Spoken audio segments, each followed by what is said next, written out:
Hello and welcome to the Be Formless Flow-Driven CEO podcast, where we are reshaping life, leadership and business. And today I am welcoming to the show Marcos Cevasco. Welcome to the show, Marcos. Hello, B. How are you? Thank you for Good. inviting me. You're welcome. We've had a few technical glitches, haven't we? We've moved rooms. I couldn't get into Riverside. Here we are. We're finally here. It's pretty normal by Yeah. doing stuff remotely, you know? Yeah, 100%. You had this beautiful backdrop before, like this mountain, this picturesque mountain, snow everywhere, and now you're in this. Now you've got the light shining on you, which is really nice, actually. Because it's a really. I'm not that the backdrop wasn't beautiful. It's great to have you. You know, there's the spotlight on yourself. You're based in Buenos Aires. I think it's. What did you say? Is it 8:00 now? 7:30 your time? Yeah, it's 8 o'clock. Yeah, 13 hours behind you. Yeah, I think I said to you the other week, I haven't been to Buenos Aires before, and I really need to get there. I hear it's a beautiful country, so when I come over, I'll come visit you and your family. That would be awesome. Sure, you're more than welcome to come over Thank you. here. I'm really interested in having a good old chat with you. You have a lot happening, and in particular, next week you said you're off to New York. You are pitching to 45 investors. You're currently raising, which is incredible. And we'll get into that later and talk about how you get business fit for something like that in terms of, pitching to 45 investors in a really limited amount of time. So incredible. You're the founder and CEO of RogerThat. Let's show us your bright branded t-shirts. It's very cool. I love it. I love the colors. Very cool. Thank you. And you've had the company for 10 years, and essentially it's a training platform using Gen AI to help frontline and deskless workers learn how to do their jobs safely, effectively, and with confidence. You're actually building beyond the traditional corporate onboarding, and you're focusing on people who work on their feet in factories, logistics centers, mines, retail, hospitality, and other high turnover environments, including many who have never had access to formal job training before. And you must have some incredible stats around the amount of people that have never had formal job training before. That always blows my mind. And through RogerThat's technology, and you've created your own LLM, Marcos and his team is helping make workplace learning more accessible, practical, and relevant in real time. Under your leadership, you've supported training across all the sectors I mentioned before, and you've worked with some pretty incredible and big companies such as Pampa Energia, Plus Petrol, Grupo Arcor, and PepsiCo. You have a really powerful yet simple vision in terms of technology should not only improve business performance, it should also expand access. I love this bit, dignity and opportunity. And that at the heart of your work and your business is a belief that employability can be reshaped from the ground up, especially for people who have been excluded from traditional education pathways. I'm going to hand it over Yeah. to you. I should also say you're a father. How many children do you have again? Yeah, I just got my fourth That's right. young boy. He was born a month ago. So yeah, I have 4. Yeah.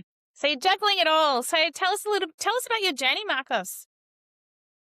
All right. So I started at university studying industrial design, and technology was appearing on those days with 3D packages.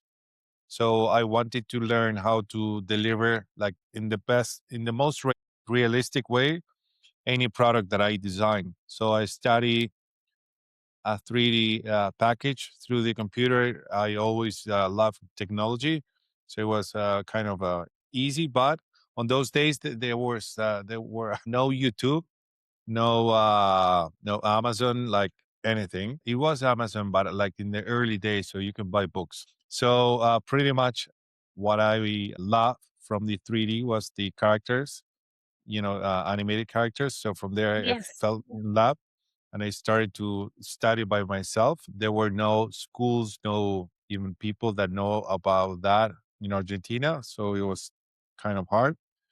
So from there, instead of going outside and having fun, and I stay weekends and nights understanding how to do character animation. From there, I got opportunities on working on several studios. So I started my journey as a 3D animator. Um, then I got the opportunity on working in 3D Melons, which was a company acquired by Disney. Yeah, right. So from there, I ended up working in Globant, which is an IPO famous company from Argentina. And from there, I was hired to take and be the leader of developing character animations for The Godfather for the PlayStation game. Yeah. So, but it didn't work. It didn't work. So they fired me and my whole I love the way you laugh at that, Marcos. I love the way you laugh at that. Like, it didn't work, they fired me. It's just like water off a duck's back. You know what I mean? yeah. So in Argentina, you get pay when you get fired. So they gave me this big check, and I was thinking about getting a truck, like an SUV, a really cool one. But I decided to use that money to go to the States and get more professional training to be a professional, character animator. So I did that. I have some experience on very important studios, but I got pretty bored and I came back to Buenos Aires, and from there opened my first company. It was a small animation studio company, which we were providing animation services for several studios, and apply for video games, movies, and TV commercials, as well as technology. So the we were developing on the apps. uh, the funny things when you are talking through WhatsApp or FaceTime and you can change your face. So Yeah. those funny things we were working like on the early days. Yeah, That right. So I was always involved with innovation. So from there, a business went really good. I opened a commercial office in Santiago de Chile, which the country was going really well. And from there, we got an opportunity about getting some safety videos for mining purpose, for safety. Mm. So, and they pay us a lot of money. So it made me think about, hey, what about if we change from industry? So we keep doing what we do, but we just change, the whole target. From there, that was the first trigger of today's company, where I had this idea about delivering Pixar quality videos for safety purpose for frontline workers. So from there, a couple of years went through, and I was playing golf in Buenos Aires, and I was with a person that he was next to me on the cart, and we were in the whole tent, and he told me, "Hey, this is my house," and it was like a mansion, like a huge house. So I Yeah. asked him, "Hey, Santiago, what do you do for a living?" And he told me, "Hey, I have this oil and gas company. We provide services to uh, a lot of operators here in Argentina." And from there, I told him my idea about what he would think about making all of his employees learn safety with animated videos. So from there, it took 1 year to get that done. And the so as to get the opportunity, and from there I got the only requirement that I asked was if I was allowed to travel to the south of the country and be with the workers, so to know them and understand how Yeah, the understand. industry. Yeah. Yeah. So I spent a lot of trips, next to all these workers, which they were and they are people with no education. They just move from one part to the country to another one just because the payment is really good, but they're not professionals. So their their way to get involved, it's very risky because it's a high risk industry. So Yeah. that's where I realized that I got a chance and an opportunity about the content, about the videos. But when I was with them, I realized, hey, there are no TVs. There's no Yeah. way that these guys can consume what we will deliver. So that's when the idea of making an app appeared. So pretty much from a small idea, we ended up having this company which COVID helped us very much because it Yeah. made us the awareness about remote training. We have been always being too advanced, but right now we are on the perfect spot because of the evolution of technology, and people are. I think we are all on the same page. So pretty much what we are doing right now, it's and what I'm doing, it's pretty much my target. It's my mission. It's to get any worker or any future worker that has no possibilities that can grab our solution and can learn any kind of job that he wants as a frontline worker. We are targeting emerging countries where there's a huge gap with educating people. When So you I say really countries, Marcos, which emerging countries are you talking about? Like, are you talking about Africa? Are you talking about Southeast Asia? Like, where are you talking yes, about? yeah, all of them. Yeah. Emerging countries, but not even that because all the politics and what is going on nowadays, it's making a huge change also in works. So it did it a couple of years ago on the Brexit in the UK. So you have a lot of people from Europe that they were truck drivers, they were harvesters drivers or plumbers or whatever, and because of the Brexit, they left. So the Yeah. same thing happens in the States with with some laws with immigrants. So the idea over there, it's there's a huge opportunity about training people on many aspects. And an interesting number and fact, it's that 80% of the workforce, it's a frontline worker. So pretty Yeah. much 80% of people that are working in the world, they are our target, and especially they're most of them their first job in their life. So it's very important for us, to give that opportunity to a lot of people that they don't that right. Yeah, 100%. And why is it that they don't have it? Is it because of their like the company? Is it the company just don't prioritize this type of training? Like these frontline workers, like they don't have this training.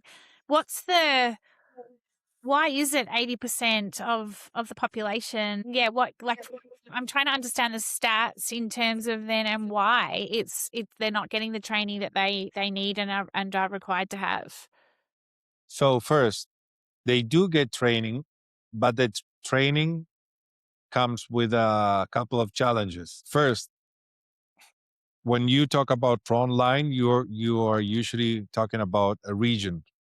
So they're not all of them on a single building. So the company or even the government, they have to move to different places, which makes a big challenge. Second, those training sessions are in person. They're traditional, so Yes. it takes a lot of time. Third, and for me, it's most important, people don't read it anymore. So how are you supposed to think that a young guy of 15, 18 years old will learn something, and the way that he is being trained, it's with a instructor, and making him read like for 6 hours, like a whole session, while these guys, they have all smartphones, they're all digitized, and they consume everything like in right away. So the gap of the quality of education, it's pretty big. That's Yeah. why a lot of most of the companies, some they're of course they're working, but some of them, and I would say most of them, they're still the guys that make the decision. They're still old guys, Yeah. so they're old school. So we are on an interesting transition right now where you're getting like new blood, like Yeah. 4.0 guys and old school guys. So we are going through that interesting moment right now. Yeah, and you talk about like, and I'm not calling you out on this. You do talk about guys, men a lot. Is it women and men, or is it more men, like from a training perspective, or is that equal from an equal split in terms of gender? So frontline workers, pretty much tackle most a huge percentage of men. Yeah. Women are getting a bigger stake like year after year, especially when you are talking about be precise. So you are having women driving huge trucks, I know. driving machines that are like Wild. $4 million, and they rule and they have more sensibility than men. So Yeah, that's very fascinating. interesting. But Yeah. other works are really tough. Yeah. So I'm not saying that there are no women that can support that, but it's more like a male heart, just lifting really heavy things, and it's really, uh, men are of course are stronger than women, and I believe that's why pretty much Yeah. that, and That's also yeah. women Yeah. are to be in charge of giving birth. So also there's a there's a biological and natural thing about not being clever to put a lady to lift, I don't know, uh, Yeah. you No, know no, no, it the makes back of sense. sun. Yeah, it makes sense. It was an observation of mine. Tell us a little bit about, like, I love your story in terms of your career trajectory and, you animation, and for such a long time you were in animation studios, and then you put two and two together and thought, okay, we can use animation to provide the training in a non-traditional way to all these frontline workers.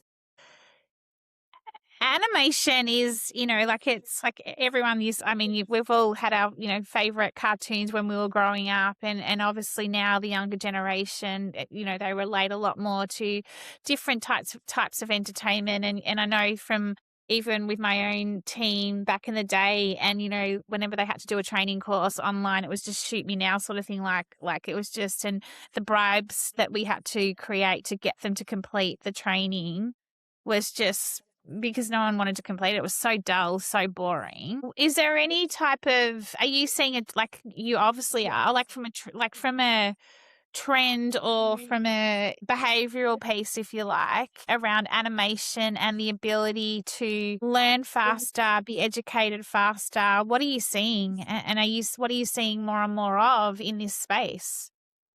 So when I was studying animation in California, I learned this. I believe it was like my second or third class on a great place. So we got all these instructors that these guys were all animators from Pixar. So I got the opportunity about getting first class mentors. What I learned was that we as human beings, we prejudge another human being. And just imagine to have that when you have an enterprise that operates in multiple regions with multiple cultures. So you have to be really smart, even in the same country, to think about delivering something on the north that it's going to work in the south. It Yeah. usually doesn't work that. So that's where animation comes, where there's nobody will prejudge a character ever, ever, ever. So Fascinating. Yeah, yeah, I hadn't thought about it that way. I'm glad I asked this question. yeah, so that's why a lot of brands they use this character as the Michelin, character. Yeah, Uh, well, of course, Mickey Mouse. Um, of course, Disney. I would say it's the best company in the world to work with characters and brand them. And even that. So the good thing about receiving a message from a character, it's that you drop your guard. For a person, it's much more open to receive any kind of message from a wow, character yeah, rather than from a human being. And what we are doing right now, it's we can deliver like the same message, but we can customize that to different even parts of the same country. So we deliver the same way they speak, the same way they dress, even their culture, whatever they eat, whatever they say in a different way.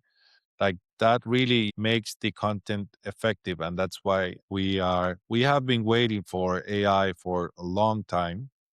We knew that what we are doing right now, we knew about this like 4 years ago, but the technology was not available yet. So we have to wait it. And that's why we can deliver be like any kind of content. Of course, we can generate, a human being.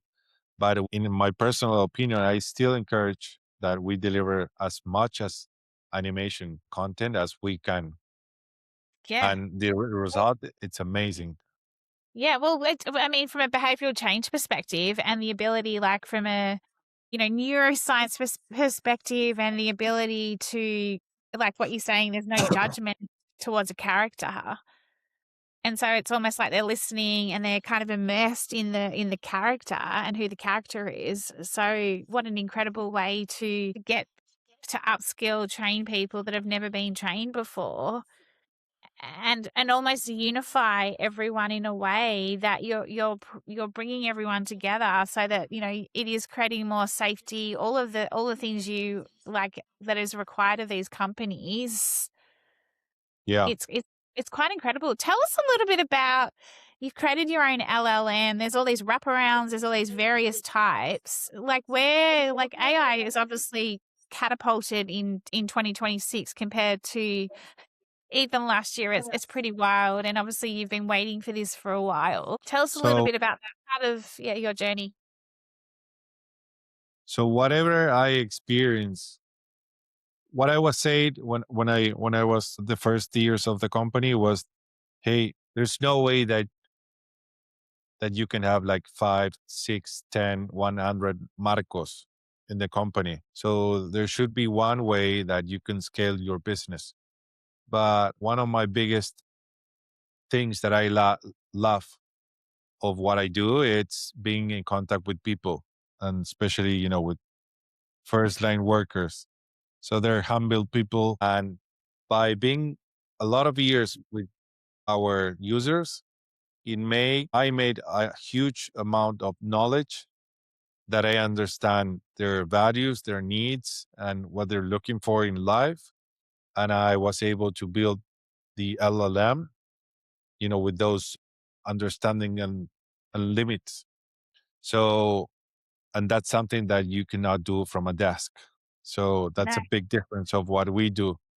So we have a huge amount of knowledge of our users because we've been and we still are in touch with them closely, and we do understand, what they're talking about, what they're, anything about their life we are in, and that's where our LLM delivers, that specific content for them. So that's something that a lot of VCs make out, this famous question about, wouldn't be easy that I get like any kind of AI tool and I will crush you. And the answer, it's well, I just tell you the answer. No, there has been a lot of knowledge.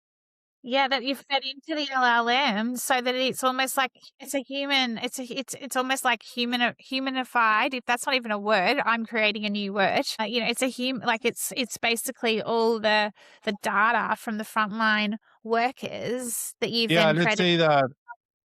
let's say be that, what happened if you have one company right now that has unlimited resources, that would they be able able to crush SpaceX, like Elon Musk company, or do they have to, go through the Yeah, whole learning journey? So it's not about the money, it's about that journey that technology doesn't give you that, and especially where you're dealing with people. yeah. I love that you put the people first. It's the people first, the training and the technology. And I think that's been a big problem with traditional type of training in the past, where it's like not listening and just like it's almost like talking at you. And what you're doing is you're having almost like, well, it feels like for me, a two-way conversation with the people you're training. So there's a connection from a visual, animation sense, the way you're able to continuously shape it across the various different cultures, countries you're talking about, you've got the tech there and you're keeping it connected back to the human. So it feels like an absolute game changer for me in terms of then the other piece around it is, that behavioral change piece, because ultimately that's what you're looking for. And that's obviously what the companies are looking for. How are we training, upskilling, and also changing the behavior so that we aren't, you know, causing safety issues. I keep going back to safety, but do you know what I mean? Like it's a Let game me changer. let me share you something interesting. We always learn and capture that in our brain through an emotion. Yeah, And I love the Pixar movie that describes that what's in the a movie? perfect way. Which one? Which movie are you talking about? Or you just love generally the way the Pixar movies do that? Well, both. So Pixar usually play with emotions, and of course that's a big hit from them. And then there's this movie, which it's funny that I forgot the name right now. Sorry, it's Insane. The name of the movie, it's Insane. So it explains how emotions play. So what I do love to play with, not to play, but just to put on the content, it's about the emotions. So Yeah. you can understand what type of buttons you have to press so that person will react, that will make a huge impact on on the learning of someone, especially when you are talking about safety. Yeah, absolutely. Absolutely. I'm gonna switch it up a bit, and I am conscious it is evening for you as well. So, and I know you've got the 4 kids and your partner and probably lots of things to No look worries. look after. I wanna talk quickly about creativity, and then I want to come back to this business, like the investor fitness, I'm calling it, like getting investor fit for your pitching in it next week. Creativity, when it comes to what you're doing, like how do you, I guess from my question is, when it comes to what you're doing, a lot of it can be quite dry in terms of the type of training. And, obviously you talk around tapping into the emotions. Where do you get your creativity from? Is it from your kids? Like where, like you're clearly a creative person. When you're, in these really, and again, I use the word dry when it's like you get like a brief or a project, for example, and you're looking at the requirements. Uh, Where do you get your creative juices? Where do they flow from? Is I guess my question. What do you do to get the creative juices flowing? so I never thought about that. I'm just a creative person. So today I was with a friend from Colombia. He's he's coming with me to New York. He's also on a funding mission. So I asked him to run his pitch deck. So for each page, he has a line.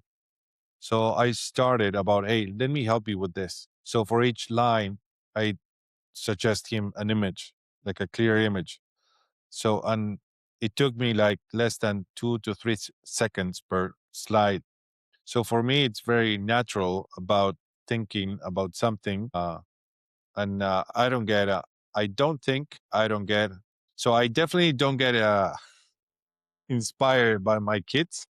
Oh, kids. I was like, do you get inspired by your kids? They're young, like from an animation like perspective. They're into probably lots of different, I don't know if you could even call them cartoons anymore, like animation. Well, it's not cartoons. I'm talking back when I used to watch it. So you don't get the creativity from the kids. No, I do get creative when I'm boring. So when I'm boring, and that's Yes, our because I wrote biggest board.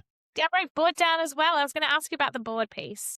Okay, So sorry. that's one of the biggest challenge of every single parent right now, because you have kids that they usually, if they got bored, because the level of consumption and Yeah, access of goods, it's so fast that they mostly don't get bored. And when they get bored, they, instead of getting creative, so you have to wait and push them to that limit, so from there they will start to get creative. So I believe getting boring, it's a great thing about yeah, I getting love it. creative.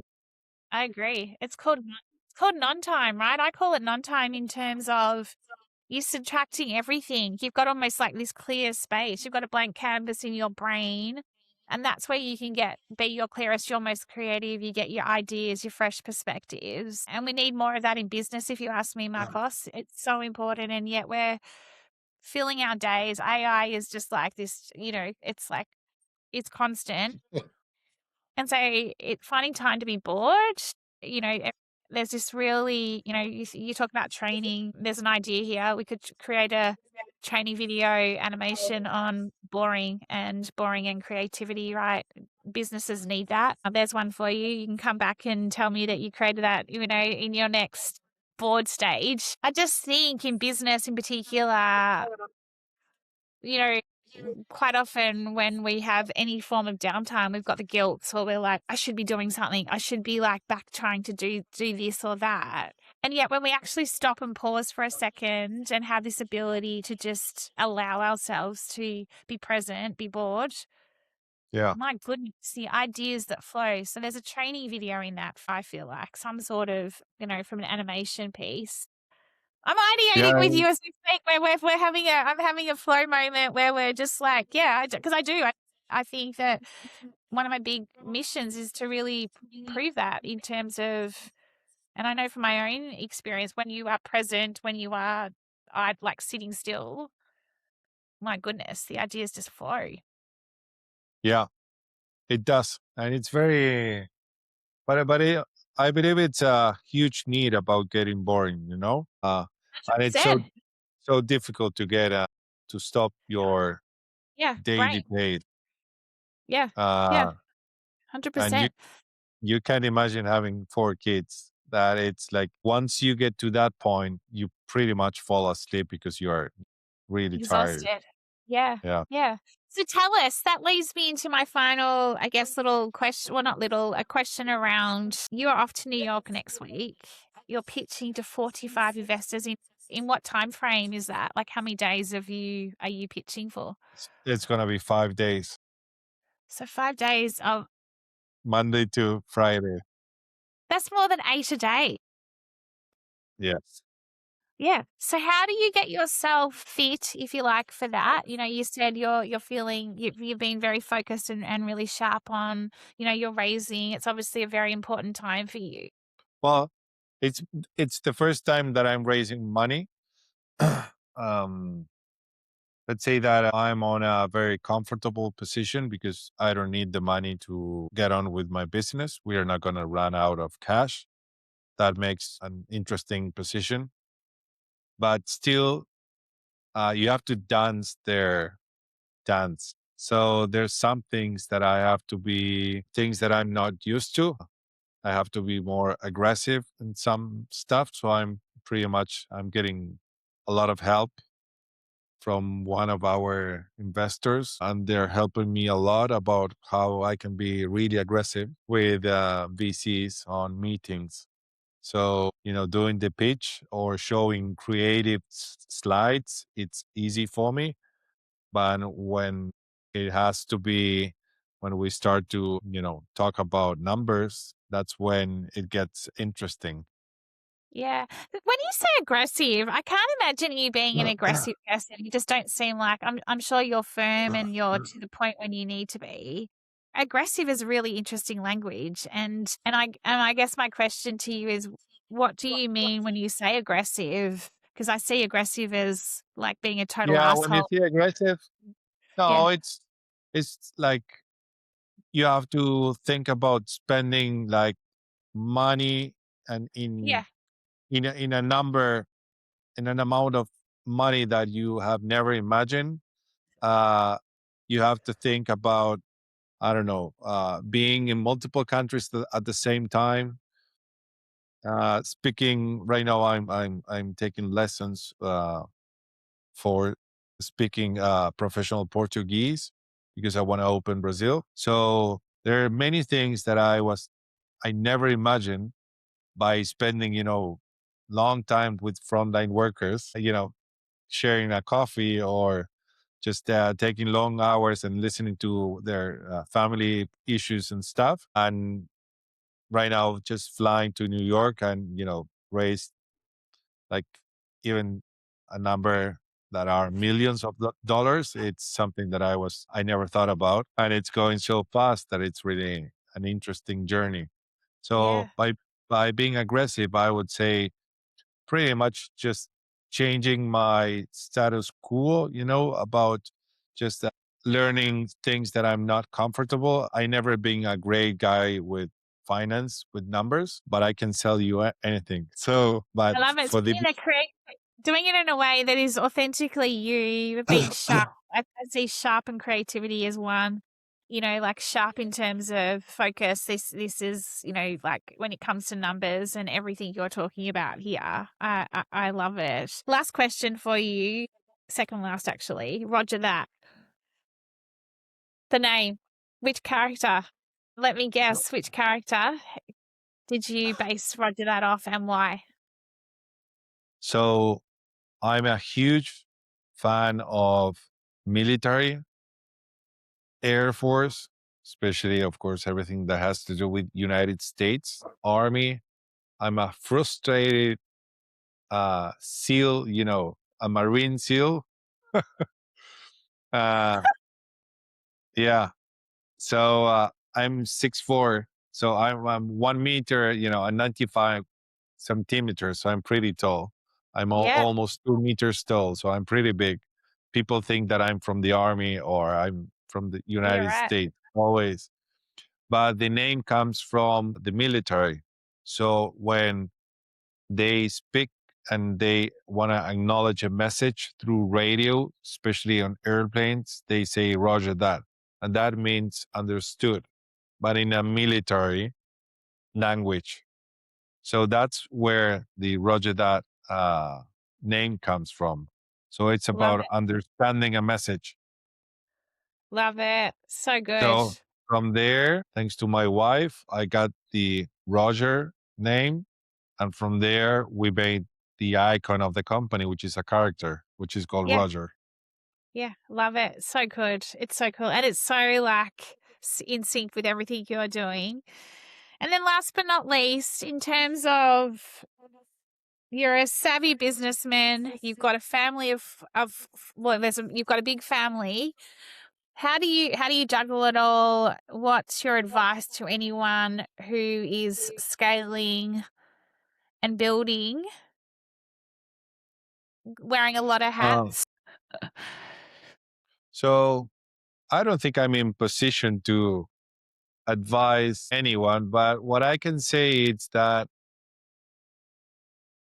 there are two things. First, you have to be constant on anything that you want to go. And to be constant, you have to learn to be patient because when you're building something, doesn't matter that it's small or big, you have to be patient. There's no way that you can build something from one day to the other day. Yeah. So, and I acquired that skill with the years.